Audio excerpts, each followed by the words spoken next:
am the Whistler, and I know many things, for I walk by night. I know many strange things hidden in the hearts of men and women who are drifted to the shadows. Yes, I know the nameless terrors of which they dare not speak. Now, the Whistler's strange double exposure.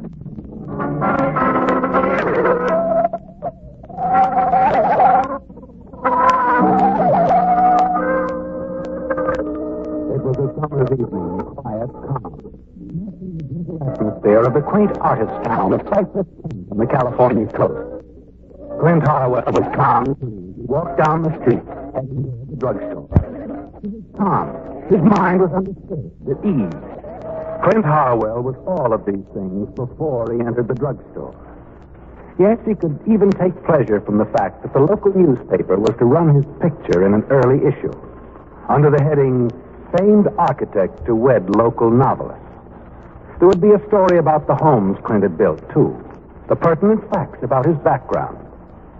And there would probably be little, if any, mention of the tragedy that had touched his life early last year. The accidental drowning of his wife, Corinne.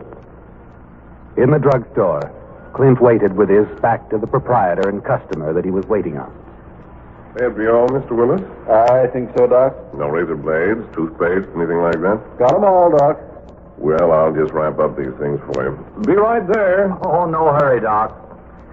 Any more trouble with those protection racketeers, Mr. Willis? Oh, I keep hearing from them. It's a dreadful thing, you know. Terrible. I certainly wouldn't give in to them. Well, there you are, Mr. Willis. Drop in again. Sure thing. Good night, Doc. Good night. Well, I believe I know what you want, Mr. Harwell. Yes, sir, your pictures. Oh, got 'em developed, Doc? Oh, certainly. I do all that work myself, you know. Have the lab in the back. Really? I didn't know. Really? With all the seasons who've been coming down here? Well, anyway, they're ready. And believe me, they turned out fine. Let's see now. Check the file. C.D.E. Tracy Harris Harwell. Yeah, there you are. Oh, thanks, Doc. How much is that? $1.39. Fair enough. Thank you. Oh, here you're settling down here now. For good. That's right. Retiring? No, not exactly. I'll build a few houses. You know, new types. Give me a chance to experiment. Uh-huh. Hey, by the way, Mr. Harwell, perhaps this isn't the time to mention it, but this is the first time I've had a chance to. I'm awfully sorry about Mrs. Harwell. She was such a wonderful person. Yes. Well, good evening, Doc. Good evening, Mr. Harwell. Drop in again.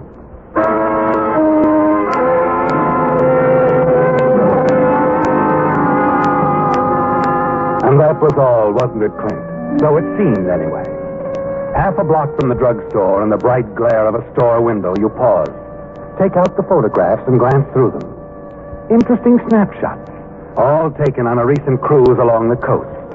Yes, interesting, each of them. Until the last one, a shot of the sea. The sea, that was all when you took the shot. But now, Clint... What the devil? Something else, Clint. A woman's face. A woman's face staring. Almost as if she's smiling up at you from the sea. And it's the face of your late wife, Corinne.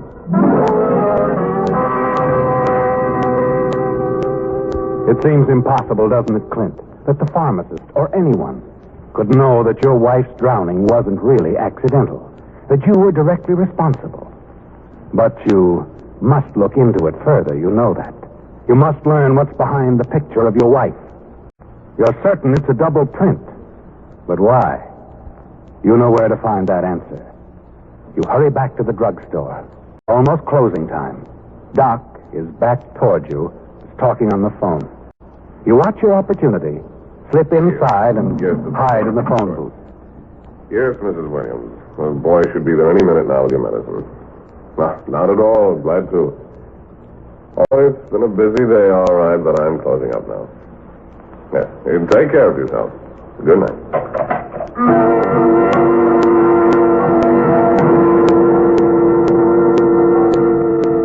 The minutes seem years as you wait, don't they, Clint?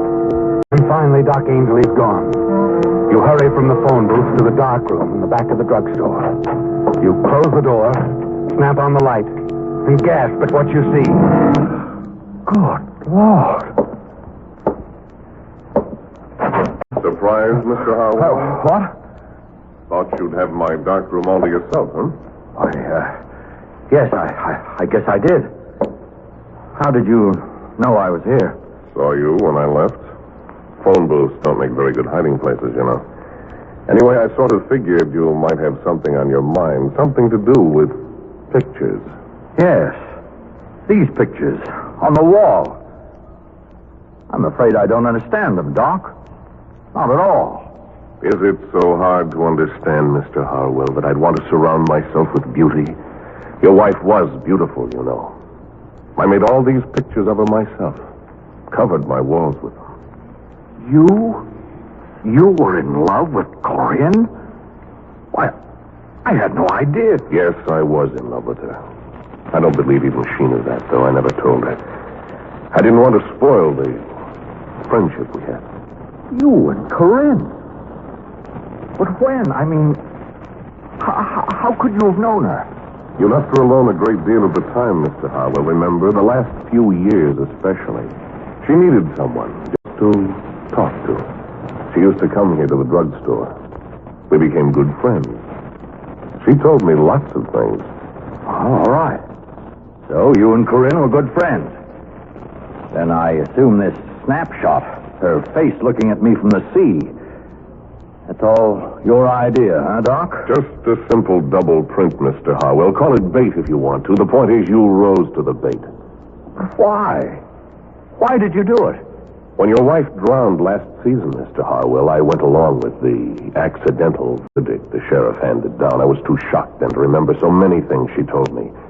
Too shocked even to think about Louise Phillips, your present fiancée. Now, what's Louise got to do with this? You were seeing her then. Everyone knew, even Corinne. When I heard just recently that you and Louise planned to marry, I began to remember things Corinne said to me. She was afraid of you, you know, afraid. Yet she'd have loved you. I don't believe I'd say any more, Doc. She was afraid of the ocean, too. Loved to look at it, but deadly frightened to be on it, especially with you. She told me so herself. I've heard all of this. I intend to. You don't have to hear any more, but Mr. Harwell, I think the sheriff might be interested in what I have to say, though. Oh, no, Doc. No, you're not going to the sheriff. Yes, I am, Mr. No, Harwell. you're not, Doc. You're not going to say a word to the sheriff or anybody else to arouse suspicion against me. You can't stop me, Harwell. There's no way. There's one way, Doc. I'll stop you if I have to kill you.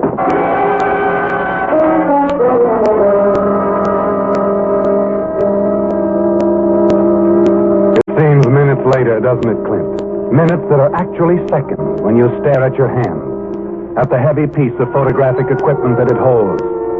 And then you glance down at the floor of Doc's darkroom. React again, shocked clean through at what you see. I did it. I did what I said. I have killed him.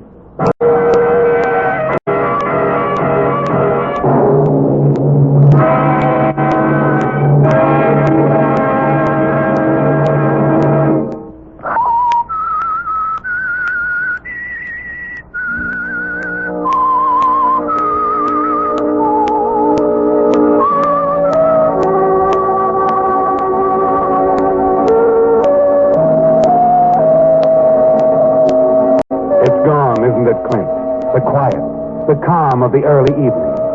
The peace of mind that seemed to be yours only a few short hours ago. Because now, in one swift movement of unreasoning rage, you've struck down the drugstore proprietor. You've murdered Doc Ainsley.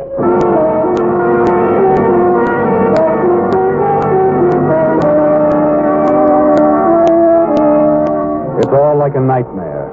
The way Doc felt about your late wife.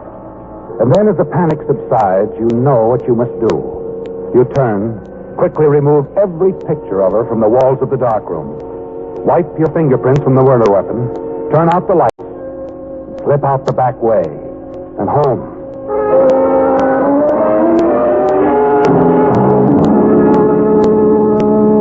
The next morning, it's all there. with the newsboys screaming the grim news. Extra, Sunrise Edition. Local drug is found slain. Extra, Sunrise Edition.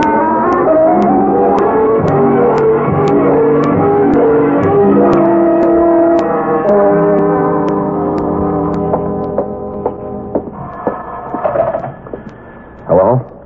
Clint? Oh, Louise, hello. I've been wondering when you'd get back from San Francisco. Well, the shopping tour successful? Harry, you asked me to dinner, you know. I wasn't going to miss that. Oh, yes, of course. Tonight. Fine, Louise. I'll call for you around 8. Is that all right? Fine, Clint.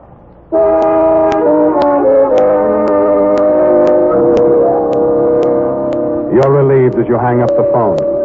It could have been a very different call, couldn't it, Clint? But you're safe now, aren't you? Safe in the knowledge that no one saw you anywhere near the drugstore. There would have been some word, you're certain of that, too. But that evening, as you and Louise return to her home after dining out, you receive a surprise. Well, here we are, Clint. Come in for a nightcap? Why, a pleasure. It's a pleasure to unlock my little hacienda again. Yes, I'll bet you missed it being away all week. I did. I couldn't decide which I missed more. My house or my fiancé. Oh, darling. Clint. You know, sweetheart, we've never talked about our house. Oh, I'd want to design it very specially. A big one for us. Big, small. What's the difference?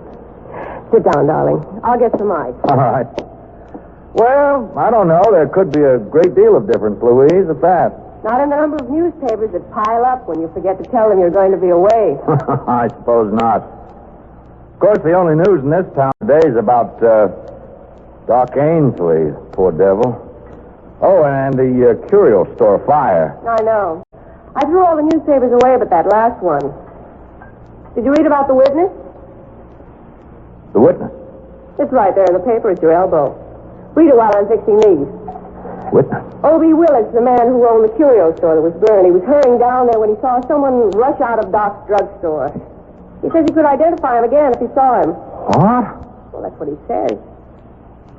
Why, Clint, what's the matter? Huh? Oh, nothing. Nothing really. I was trying to remember there's something important. Something I had to do this evening. Well, you needn't look so stricken about it. Besides, I'm the only thing that's important to you this evening. Oh, I remember now. A call, Louise. A call I must make tonight. It's quite important. All right, darling, make a call. The phone's right there, you know. No. I mean, I can't make the call here, Louise. It's, a little surprise. It has to do with our wedding, darling. It's a secret. Why, Clint, how romantic. I really hate running out on you like this, but, well, you do understand it's rather special. After all, it's very important.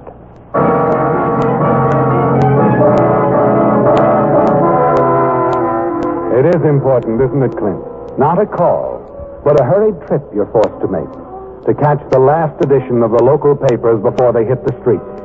Stop your picture from being published, even though it's in conjunction with that glowing account of your skill as an architect and your approaching marriage to Louise. Yes, you must stop it, Clint.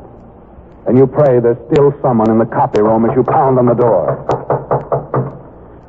Hey, look, I've got to talk to the editor, whoever's in charge. Well, I'm a man, I reckon, right now.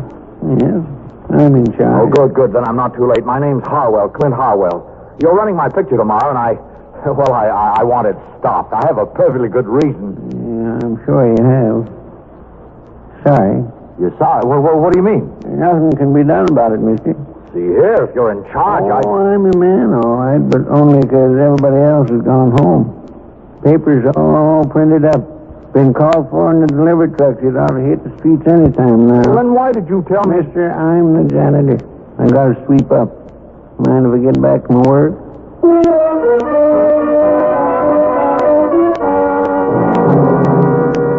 You're too late, aren't you, Clint? And you know what will happen as soon as O.B. Willis sees your picture in tomorrow's paper. And you're certain he will see it. He'll go to the sheriff, identify you as the man he saw running out of the drugstore the night Doc Ainsley was murdered.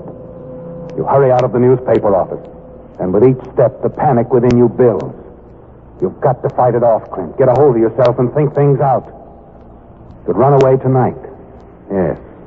But you know what that would mean. The end of everything you've worked for, your career. And there's Louise, too. You can't bear to think of losing her, can you?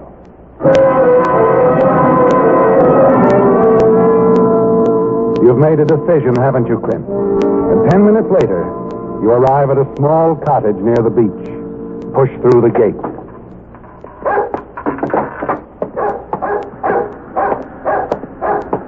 You hurry up the path to the front door and ring the bell. Oh, come on, answer the door. Oh, shut up, Queenie. Be quiet, will you? You look up, peer through the darkness to the second floor window of the house next door. You looking for Mr. Willis? Why, yes. He ain't home. Went out a couple of hours ago. You from the insurance company? Insurance company? No, I'm not. OB's been expecting one. That's the reason I asked. His store burned down last night. Suppose you heard about it. Oh, yes, I did. Imagine that's where he is now. Down at the store with the workmen boarding up the place. Oh, why don't you try there? Oh, thanks, but it's not really important. I'll see him in the morning.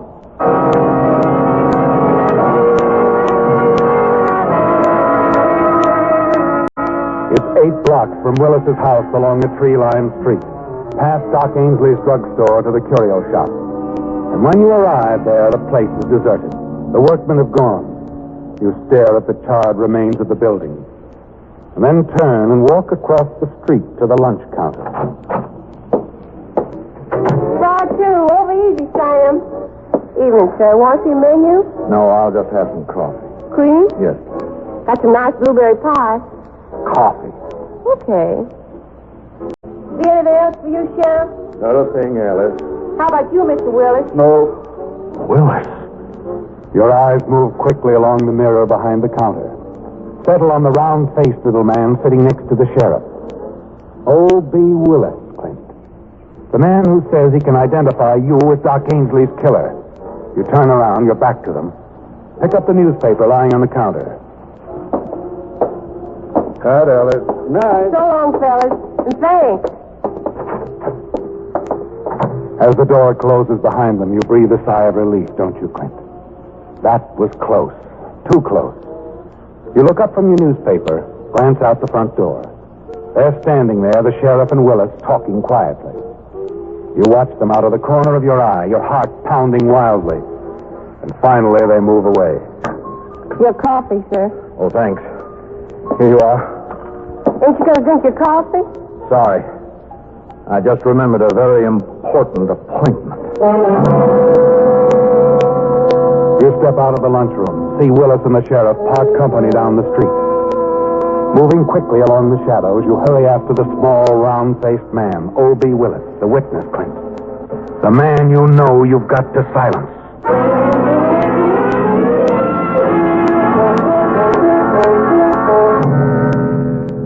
You're only a half block behind him now as he makes his way along the deserted, dimly lighted street.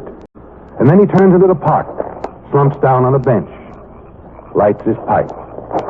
You circle through the trees until you're standing directly behind him. Then, clenching the heavy rock tightly in your hand, you lift it high in the air. It'll all be over in a moment, won't it, Clint? You're about to step out and smash the rock down on his head when... Hello! Quickly, you draw back into the shadows as you see this man approaching.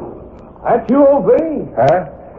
Oh, evening, Perry. Oh, evening. Thought you were still in San Francisco. Got back this afternoon. Oh, good to sit down. Been on the go all day. Say, a lot's been going on around here while I was away. Just heard about Doc. Yeah, it's a shame. A doggone shame. Hey, tell me you saw the killer. That's right, Perry. Running out back of the drugstore. Get a good look at him, did you? I sure did. I'd recognize him anywhere. I was on my way to the fire when I saw him. Oh, yeah. Sorry to hear about your fire, O.B. Them protection racket boys, huh? Yeah. Dirty skunks. One of them called me at the house just a little before 11. Said it was too bad I hadn't joined the association. Because something was going to happen to my store. How do you like that? That's when I ran down to the store, but I got there just a little bit too late. You insured, ain't you? Yes, it's a good thing. I had a lot of money invested in that shop. You know, O.B., I've been thinking. Maybe there's some connection with Doc's murder and the fire at your place. How do you mean? Well, them protection boys again. At the time some of them were setting fire to your place, maybe a couple of strong-arm boys were over at Doc's, putting the pressure on him to sign up. Maybe they pressured too hard, killed Doc accidentally. Say, I never thought of that. It could have happened that way, O.B. Sure could have happened. Just like that. Yes, sir. He's right, isn't he, Clint? The blame for Doc Ainsley's death could very well be placed on the hoodlums who burned down Willis's store. And they could be blamed for killing Willis, too. It's a perfect setup, isn't it? Yes. And it makes it all so much easier for you now to kill him.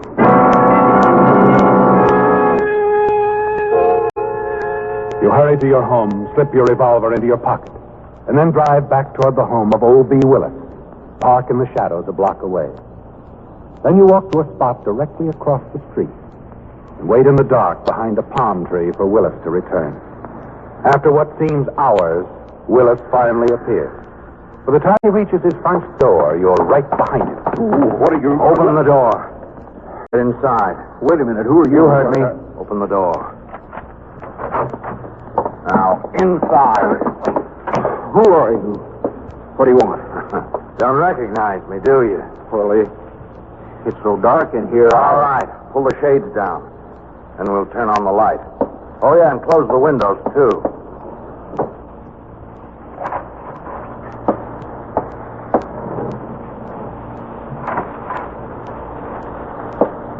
All right, now the lights. Well? Recognize me now? No, I don't know you. Come on, take a good look. I'm sorry, but I never saw you before. You're lying. No, I swear I've never Last night on your way to the fire, you saw me run out of the drugstore. No, please, I didn't. Wait a minute. That gun, what are you going to do? Can't you guess, Mr. Willis? No, you can't. Somebody will hear you. Not with this pillow and the windows down. But you don't get it. If you'll just let me explain. Sorry, Mr. Willis, but it's too late for that.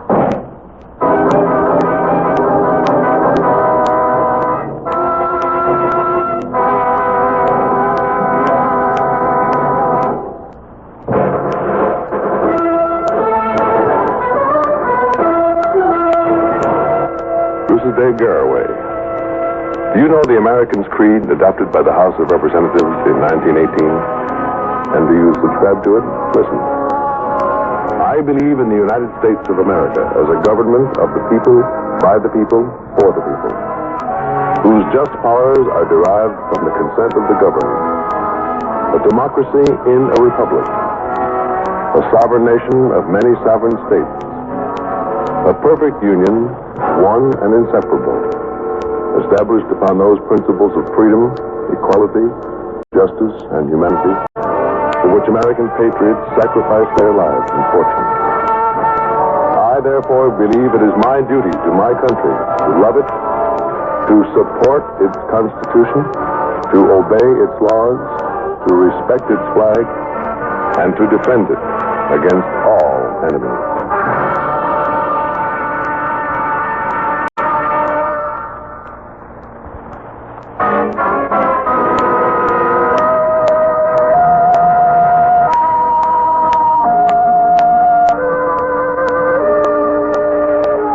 Done, isn't it, Clint?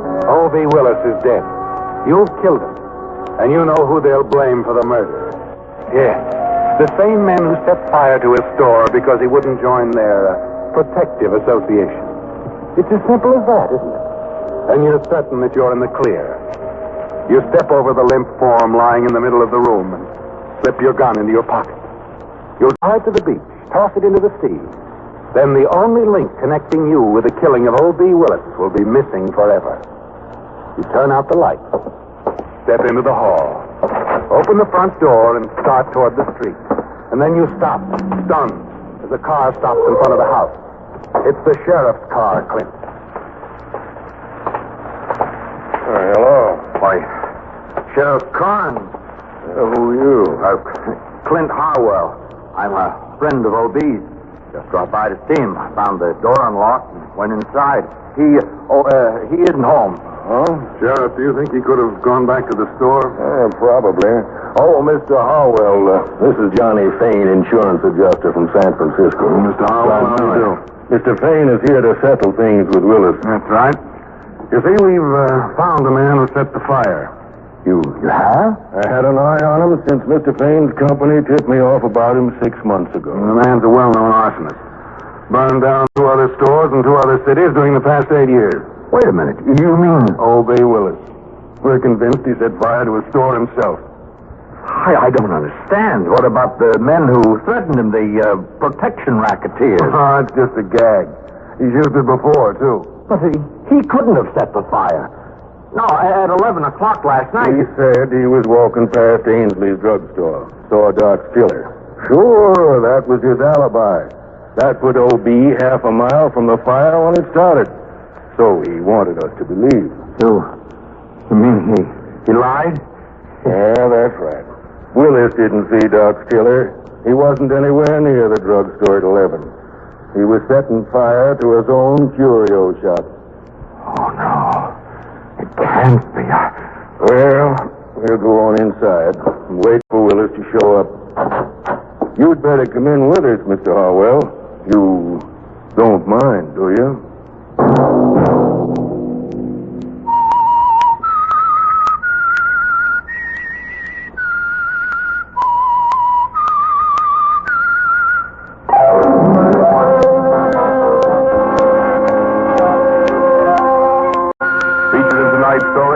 Forman, Joseph Kearns, and Charlotte Lawrence.